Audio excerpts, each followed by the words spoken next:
The Border Patrol nearly doubled in size following 9/11, swelling to 20,500 agents. Mitch Blacher, investigative reporter for 10 News, says the Border Patrol's rapid expansion raises questions over its training methods and background checks.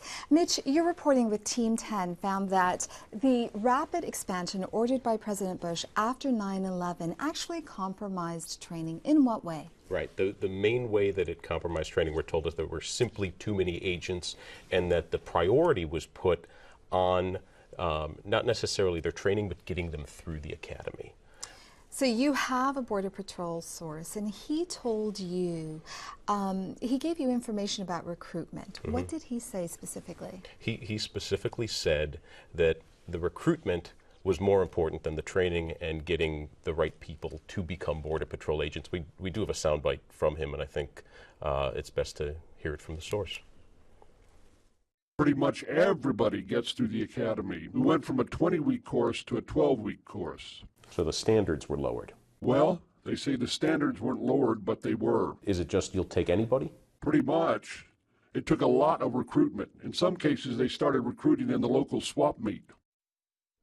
Now, this source also told you that there was a 3-year lag in background checks for newly hired agents. Why is that? Up to a 3-year lag. In some cases, the source told us, and this was one of two sources, this obviously a confidential source for reasons that they were comfortable with talking to us under those circumstances. The lag happens because they say there were just too many agents to train. You go from about 11,000 to more than 20,000 agents. You don't have time to background check everybody thoroughly. At least that's what they say. The Border Patrol says that they do background check everybody, but our source tells us that there were cases where people were Border Patrol agents for 2 to 3 years after being out of the academy, and then the federal government discovers that they have felony records. And so what actually happened in those cases where actual agents were found to have felony records? We're told some of them were arrested. They were all told to leave the Border Patrol. The source told us specifically, though, that while they were at the Border Patrol Training Academy in Artesia, New Mexico, they saw specific people being arrested on the property. And that was simply because at that point they had been background checked and discovered that felonies existed in their past. So what does the Border Patrol say about all of this? What does the government say? They don't say a whole lot other than denying what this source and other sources have said. We also had information from Government Accountability Office reports and questions in the form of letters from members of Congress, including 2 members from the San Diego area. I want to talk about that, but also you tried to tour the Border Patrol's training facility in New Mexico. What happened? Well, we went to Artesia, New Mexico, which is where all Border Patrol agents end up going through in order to get their training. We wanted to see what our sources were really talking about and what people were questioning.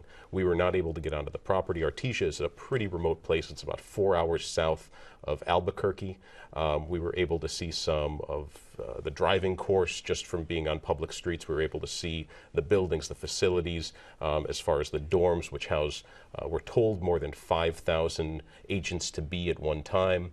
But it's a very remote place, and it's very specifically just to train Border Patrol agents. So congressional members have expressed concern about this training, and I believe we have some local members. Who are they? Right. Susan Davis and now Mayor Bob Filner signed this letter after Anastacio Rojas was tased to death near San Ysidro. And this basically questions whether or not there's a cultural problem within the Border Patrol. This was submitted at the beginning of the summer of 2012. And so far, the Office of the Inspector General, which is the government agency that oversees the Border Patrol, has not come out with a report.